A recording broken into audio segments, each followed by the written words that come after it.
हरे कृष्णा। सोमवती अमावस्या के दिन भगवान शिव की उपासना की जाती है। ऐसी मान्यता है कि जो व्यक्ति सोमवती अमावस्या का व्रत रखता है उसकी सभी मनोकामनाएं पूर्ण होती है, साथ ही अखंड सौभाग्य की प्राप्ति भी होती है। इस दिन सोमवती अमावस्या की कथा का पाठ भी अत्यंत आवश्यक है। तो चलिए मिलकर कथा का श्रवण करते हैं।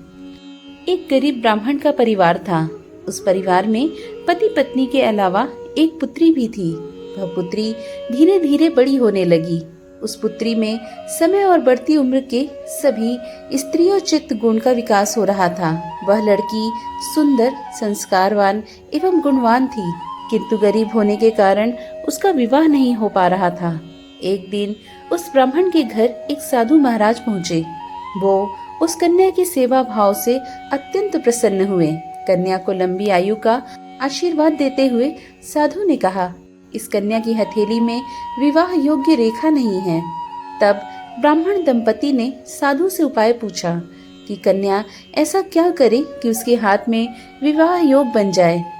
साधु ने कुछ देर विचार करने के बाद अपनी अंतर्दृष्टि से ध्यान करके बताया कि कुछ दूरी पर एक गांव में सोना नाम की धोबिन जाति की एक महिला अपने बेटे बहू के साथ रहती है, जो बहुत ही आचार विचार और संस्कार संपन्न तथा पति परायण है। वह कन्या उसकी सेवा करे और वह महिला इसकी शादी में अपने मांग का सिंदूर लगा दे। उसके बाद इस कन्या का विवाह हो तो इस कन्या का वैधव्य मिट सकता है। साधु ने यह भी बताया कि वह महिला कहीं आती जाती नहीं है। यह बात सुनकर ब्राह्मणी ने अपनी बेटी से धोबिन की सेवा करने की बात कही। अगले दिन कन्या प्रातः काल ही उठकर सोना धोबिन के घर जाकर साफ सफाई और अन्य सारे काम करके घर वापस आ जाती। एक दिन सोना धोबिन अपनी बहू से पूछती है कि तुम सुबह ही उठकर सारे काम कर लेती हो, पता भी नहीं चलता। बहू ने कहा, माँ जी, मैंने तो सोचा कि आप ही सुबह उठकर सारे काम खुद ही खत्म कर लेती हैं। मैं तो देर से उठती हूँ। इस पर दोनों सास बहू निगरानी करने लगी कि कौन है जो सुबह ही घर का सारा काम करके चला जाता है। कई दिनों के बाद धोबिन ने देखा एक कन्या अंधेरे में घर आती है और घर के सारे काम करने के बाद चली जाती है। जब वह जाने लगी तो सोना धोबिन उसके पैरों पर गिर पड़ी। पूछने लगी कि आप कौन हैं और इस तरह छुपकर मेरे घर की चाकरी क्यों करती हैं। तब कन्या ने साधु द्वारा कही गई सारी बात बताई। सोना धोबिन पति परायण थी, उसमें बहुत ही तेज था। सोना धोबिन के पति थोड़ा अस्वस्थ थे, फिर भी वह तैयार हो गई। उसने अपनी बहू से अपने लौट आने तक घर पर ही रहने को कहा।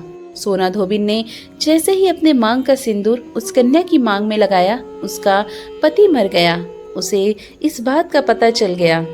वह घर से निराजल ही चली थी। यह सोचकर कि रास्ते में कहीं पीपल का पेड़ मिलेगा तो वह भंवरी देकर उसकी परिक्रमा करके ही जल ग्रहण करेगी। उस दिन सोमवती अमावस्या थी। ब्राह्मण के घर मिले पुए पकवान की जगह उसने ईंट के टुकड़े से 108 बार भंवरी देकर 108 बार पीपल के पेड़ की परिक्रमा की और उसके बाद जल ग्रहण किया।